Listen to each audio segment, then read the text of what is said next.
विजय माल्या एक टाइम का बिलियनर, लेकिन आज कोर्ट के चक्कर, देश से भागना और ग्लोबल एम्बैरेसमेंट। पर क्या आप जानते हो कि उसके डाउनफॉल का रीजन सिर्फ फाइनेंशियल नहीं था। उन्होंने लॉ ऑफ यूनिवर्स को तोड़ दिया था। Yes, you are right. उन्होंने लॉ ऑफ यूनिवर्स को तोड़ दिया था। इसमें मैंने बहुत एनालिसिस करा, बहुत ज्यादा सोचा, क्योंकि काफी सारे लोग बोलते हैं कि यार इन सब अमीर लोगों के लिए, बिलियनर्स लोगों के लिए ये लॉ ऑफ यूनिवर्स काम क्यों नहीं करता। लॉ ऑफ यूनिवर्स हमारे लिए काम क्यों करता है। इस वीडियो के अंदर हम इस चीज को हम डिटेल में समझने वाले हैं। हम इन सब कंसेप्ट्स के बारे में समझेंगे, एक एक करके, एक एक पॉइंट से, जिससे कि तुम्हारा जो भरोसा है लॉ ऑफ मैनिफेस्टेशंस पर, लॉ ऑफ अट्रैक्शन पर, बहुत क्लियर हो सके और तुम इस वीडियो के लास्ट तक वो लर्निंग ले सको जो लर्निंग मिस्टर विजय माल्या नहीं ले पाए, और उनके फेलियर से तुम लर्निंग को एक्सट्रैक्ट करके अपने बिजनेस पे, अपने जॉब पे, अपने स्टार्टअप पे, अपने कंटेंट क्रिएशन पे, अपने एंटरप्रेन्योरियल जर्नी पे, अपनी पढ़ाई पे, अपने फैमिली पे, हर जगह पर लगा सकते हो। और इस बात की मैं श्योरिटी देता हूं कि अगर ये वीडियो तुमने लास्ट तक देख ली ना, तो ये तुम्हारी लाइफ में बहुत ज्यादा परिवर्तन लेके आएगी। सो बिना देरी करे आज की इस वीडियो को स्टार्ट करते हैं। 3, 2, 1, लेट्स गेट शिक्षित।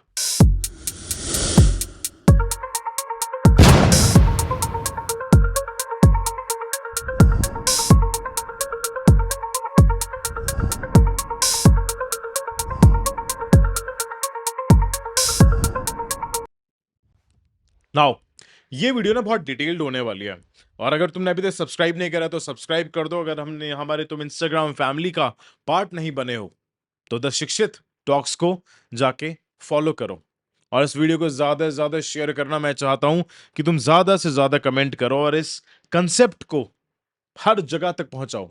और ये हमारी एक नई सीरीज है जिसमें हम बहुत ही ज्यादा सक्सेसफुल लोगों ने क्या क्या तरीके से सक्सेसफुल हासिल करी है, जो फेल हुआ है उसने कौन कौन से लॉस तोड़े हैं, हम सब पे डिटेल में बात करने वाले। कमेंट्स के अंदर बताने कि किस बिजनेसमैन की, एक्टर की, किसकी केस स्टडी चाहिए।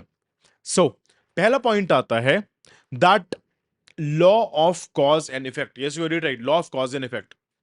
अब law of cause and effect क्या कहता है कि कारण और परिणाम के नियम, कारण और परिणाम के नियम, हर परिणाम का कुछ ना कुछ कारण होता है। यूनिवर्स कहता है कि जो करेगा वही भरेगा। मिस्टर माल्या ने अपना एयरलाइन का जो बिजनेस है वो एक बिना सॉलिड फाउंडेशन के लॉन्च किया, बहुत ज्यादा डेट लिया, बहुत ज्यादा शो ऑफ किया, और जीरो क्लैरिटी थी। रिजल्ट, कंपनी डूब गई। एयरलाइंस के जो एम्प्लॉयज थे उनका उन्होंने सैलरीज पे नहीं करी, उनकी जो नेगेटिव एनर्जी थी वो मिस्टर माल्या की कंपनी पे आ गई, और रिजल्ट क्या हुआ, कंपनी डूब गई। ऐसे सिर्फ बहुत सारे एग्जांपल्स तुमको आसपास में मिलेंगे। बहुत सारे इस दुनिया में बिजनेसेस हैं जो सिर्फ इसी अनग्रेटफुलनेस की वजह से डूब गए हैं कि वो अपने एम्प्लॉयज के लिए ग्रेटफुल नहीं रहते थे, अपने एम्प्लॉयज को अच्छे से ट्रीट नहीं करते थे। और जितनी भी बहुत अच्छी कंपनीज हैं वो अपने एम्प्लॉयज को बहुत अच्छे से ट्रीट करती हैं, उनको अपने फैमिली का हिस्सा मानती हैं, इसलिए वो आगे बढ़ती है। अगर तुम भी किसी कंपनी के ओनर हो, अगर तुम भी कोई स्टार्टअप चलाते हो, तो अपने कंपनी के ओनर्स, अपने कंपनी के एम्प्लॉयज की वैल्यू करना स्टार्ट करो। सो माला जी के केस में यूनिवर्स ने सिर्फ उनके एक्शंस का रिएक्शन दिया। आपका एक्शन अगर ग्रीड है और एक ईगो ड्रिवन है तो रिजल्ट डिस्ट्रक्शन ही होने वाला है। क्या होगा, रिजल्ट डिस्ट्रक्शन ही रहेगा। अब दूसरा पॉइंट हम पढ़ते हैं, law of attraction. Law of attraction. अब लॉ ऑफ अट्रैक्शन, जैसी वाइब्स वैसी रियलिटी, जैसी वाइब्स वैसी रियलिटी, जिसके बारे में हम बात करते रहते हैं, बहुत सारी चीजों के ऊपर बात करते हैं। ये वन ऑफ द कंसेप्ट है जिसके ऊपर मैं तुमको चीजों को समझा रहा हूं, तुमको कंसेप्ट्स से फेमिलियर करवा रहा हूं, जिससे कि अगर तुम लाइफ के अंदर स्टक हो जाओ तो तुम ये रूल्स यूज करके तुम आगे बढ़ सको। अब लॉ ऑफ अट्रैक्शन का मतलब है कि आप जो हो ना तुम वही अट्रैक्ट करोगे। एक बार फिर से कि तुम अंदर से जो हो तुम वही सब चीजें अट्रैक्ट करोगे।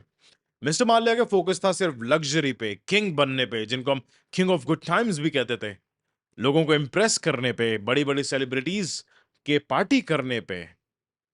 लेकिन उनके अंदर ग्रैटिट्यूड, वैल्यू क्रिएशन, या एक जो रियल सर्विस का जो एक वाइब्रेशन होता है ना, कि यार मेरे को देना क्या है, लोगों को क्या देना है, सोसाइटी को क्या देना है, वो नहीं था। बहुत फ्लैम्बॉयंट लाइफ उन्होंने जी, जो कि आपको पता है लेकिन उन्होंने अट्रैक्ट किया डाउनफॉल, क्योंकि जो उनकी एनर्जी, क्योंकि जो एनर्जी आप यूनिवर्स को दोगे ना वही वापस मिलेगी, और कंपाउंड इंटरेस्ट के साथ मिलेगी। वो इतने डरे हुए थे कि 9 सालों तक कोई इंटरव्यू भी नहीं दिया, और एकदम से अपने इमेज को क्लीन करने के लिए पॉडकास्ट पर आ गए। सो हर चीज का कोई ना कोई एक इनर रियलिटी होती है, क्योंकि रियलिटी जो तुमको दिखती है ना वो रियलिटी नहीं है, रियलिटी उसके बहुत ज्यादा परे है। मेरे लिए रियलिटी टोटली डिफरेंट, तुम्हारे लिए रियलिटी टोटली डिफरेंट। अगर एक कमरे के अंदर 10 लोग हैं तो उन 10 के लिए रियलिटी टोटली डिफरेंट होने वाली है, उनका सच टोटली डिफरेंट होने वाला है, उनका झूठ टोटली डिफरेंट होने वाला है। मैं इस वीडियो के अंदर किसी को ब्लेम नहीं कर रहा हूं, किसी के ऊपर एलिगेशन नहीं लगा रहा हूं, बस मैं तुमको एक कंसेप्ट बता रहा हूं कि अगर तुम लॉ ऑफ अट्रैक्शन को गलत तरीके से यूज करोगे, क्योंकि ये तो ऑलरेडी चल रहा है, तब तुमको डाउनफॉल देखना पड़ेगा, क्योंकि लॉस का मतलब ये होता है कि भाई वो सबके लिए ही लगना है, राइट? अब एक दूसरा कंसेप्ट आता है which is law of vibrations का। क्या आता है बेटा? लॉ ऑफ वाइब्रेशंस का। अब लॉ ऑफ वाइब्रेशन का मतलब है कि भाई फ्रीक्वेंसी डिसाइड करते हो तुम्हारी डेस्टिनी, और फ्रीक्वेंसी के बारे में मैं अपनी और वीडियोस के अंदर बता चुका हूं कि फ्रीक्वेंसी क्या होती है, वाइब्रेशंस क्या होते हैं। हर डिसीजन, हर एक थॉट एक फ्रीक्वेंसी पे होता है। मिस्टर माल्या की जो फ्रीक्वेंसी थी ना, वो हो सकता है मैनिपुलेशन की, हो सकता है वो डर की, हो सकता है वो कंट्रोल करने की हो, क्योंकि जब तुमको अंदर से ये पता होता है ना कि यार मैं कहीं ना कहीं गलती कर रहा हूं, तो तुम्हारा बिलीफ सिस्टम्स, तुम्हारे इमोशंस के अंदर एक फियर आने लगता है, डर आने लगता है, और वो डर तुम्हारे एक्शंस को बहुत गलत दिशा के अंदर लेके चला जाता है, जिसको हम कहते हैं विनाश काले विपरीत बुद्धि। मिस्टर माल्या अलाइन नहीं थे ना अपने वैल्यूज के साथ, ना सच के साथ। उनके अंदर का सच कुछ और था, पर वो बाहर दिखा कुछ और रहे थे। अब इसका रिजल्ट क्या हुआ? क्योस, डिस्ट्रैक्शन, एक्सपोजर, हर जगह एक्सपोज हो गए। हर कोई मीडिया चैनल, हर कोई इंसान उनको नेगेटिव नजरों से देख रहा था। उनकी वजह से उनकी एक एम्प्लॉय की शायद जान भी गई थी, उनकी कंपनी में ही थे, उनकी सैलरी नहीं मिली थी, उनकी जान चली गई थी। तो कहीं ना कहीं तो नेगेटिविटी आपकी जिंदगी में भी आएगी। अगर आपकी वजह से कुछ गलत हो रहा है तो वो रिफ्लेक्ट करेगा। अगर आपकी लो वाइब्रेशंस है ना, तो उसके आउटकम्स भी लो लो ही होने वाले हैं। It's as simple as that, it's as simple as that. अब आता है लॉ ऑफ कर्मा। क्या आता है? Law of karma. Law of karma से ना तुमको एक बात समझनी है। लॉ ऑफ कर्मा के ऊपर मैं एक डिटेल्ड वीडियो बनाऊंगा, क्योंकि कर्मा काफी सारे लोगों को पता नहीं है। अगर चाहिए तो कमेंट्स के अंदर मेरे को बता देना। कर्मा सिर्फ एक्शंस नहीं है, समझो इस चीज को। कर्मा सिर्फ तुम्हारे एक्शंस नहीं है, कर्मा तुम्हारे इंटेंशंस भी काउंट करता है, कर्मा तुम्हारे थॉट प्रोसेस भी काउंट करता है। अगर तुम ये वीडियो देख रहे हो, इससे सीख रहे हो, तो ये भी तुम्हारा कर्मा है। अगर तुम किसी के बारे में गलत सोच रहे हो तो वो भी तुम्हारा कर्मा है। अगर तुम्हारे इंटेंशंस चोरी करने के, तो वो भी तुम्हारा कर्मा है।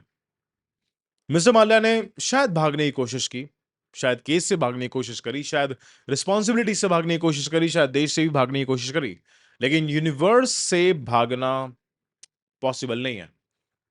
यूनिवर्स से भागना पॉसिबल नहीं है। जो ऊपर वाला भगवान है उससे तुम नहीं भाग सकते हो, वो कभी भी गलत नहीं होता।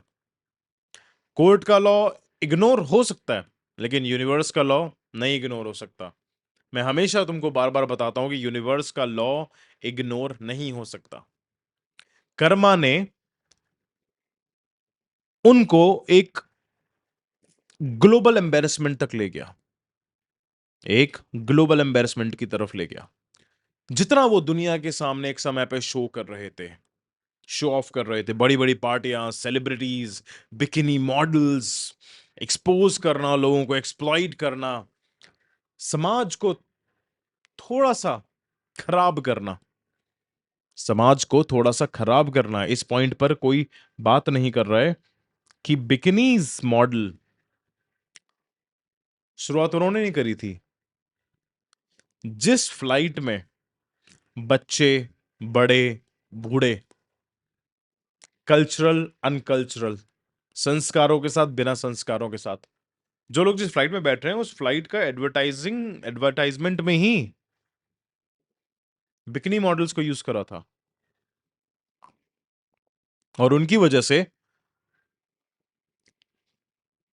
लोगों के मन पे प्रभाव पड़ा होगा और वो प्रभाव कहीं ना कहीं तो निकला होगा। सो लॉ ऑफ कर्मा से हमेशा बच के रहना।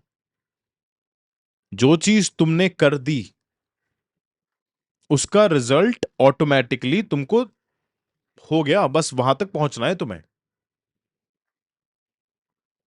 अब एक लास्ट पॉइंट आता है, दैट लॉ ऑफ बैलेंस।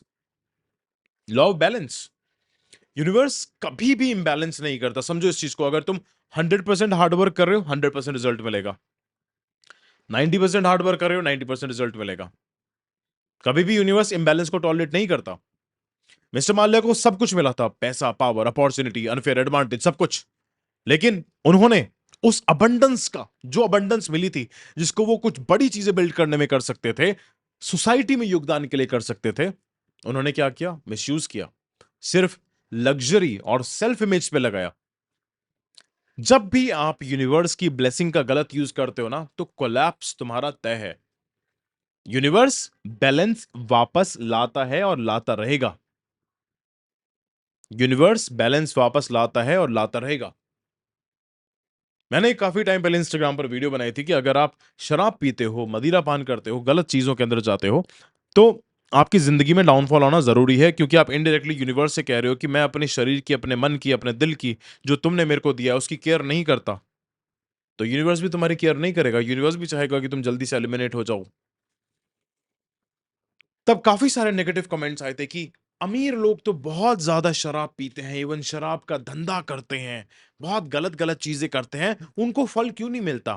फल सबको मिल रहा है, रिजल्ट सबको मिल रहा है। बस अगर तुमको नहीं दिख रहा ना, तो इसका मतलब ये नहीं है कि फल नहीं मिल रहा। Law of karma, law of assumption, law of universe का जो फल है सबको मिलता है। तुमको भी मिलेगा, मुझको भी मिलेगा, सबको मिलेगा। इसलिए अंदर से तुमको ग्रेटफुल रहना है, अंदर से अपने साथ लॉयल रहना है, अपने आप को प्यार करना है, अपने इमेज पे काम करना है, अपने बिलीफ सिस्टम्स पे काम करना है, अपने इमोशंस पे काम करना है। यही एक शिक्षित मेंटालिटी है कि अपने हर एस्पेक्ट को जिंदगी के मजबूत बनाओ, इमोशनली फिट बनो, बिलीफ सिस्टम से फिट बनो। जो चीज चाहिए डिसाइड करो और उस पर काम करने लग जाओ। जब तक वो ना मिले तब तक रुको नहीं, कंप्लीटली फोकस्ड रहो। जब तुम यूनिवर्स को 100% दोगे ना, यूनिवर्स भी तुमको 100% देगा। तुमको चीजें इसलिए नहीं मिलती है क्योंकि तुम 100% नहीं दे रहे हो। सो कमेंट्स के अंदर मेरे को बताना कि इस वीडियो से तुमको 10 क्या क्या लर्निंग्स मिली, और इस वीडियो को व्हाट्सएप पर शेयर करना है, इंस्टाग्राम पर शेयर करना है, फेसबुक पर शेयर करना है, जितने भी ग्रुप्स हैं उन सबके पास शेयर करना है, जिससे कि उनको भी पता लगे कि हर कर्म का फल मिलता है। लॉ ऑफ यूनिवर्स सबके लिए काम करता है, चाहे वो अमीर हो, चाहे वो गरीब हो, चाहे वो शिक्षित हो, चाहे वो अशिक्षित हो। तो आज की वीडियो को हम यहाँ पर खत्म करते हैं। कल को फिर से वीडियो आएगी। ये हमारी 11-11 की सीरीज चल रही है। डेली 11-11 पर आपको बहुत ही ज़्यादा पावरफुल लर्निंग मिलने वाली है 1 महीने तक। उसके बाद हम बहुत सारी चीज़ें लेके आने वाले हैं। हमारी एप्लीकेशन भी एंड्रॉइड के लिए आ चुकी है, द शिक्षित यूनिवर्सिटी। वहां से आप डाउनलोड कर सकते हो। नीचे कोर्सेज डिस्क्रिप्शन के लिंक दिए हुए हैं, अफर्मेशंस के नीचे लिंक दिए हुआ है, जिसको तुम सुन के अपने माइंडसेट को रिप्रोग्राम कर सकते हो और ऐसे अपने आप को अशिक्षित से शिक्षित बना सकते हो। टेक केयर, स्टे शिक्षित।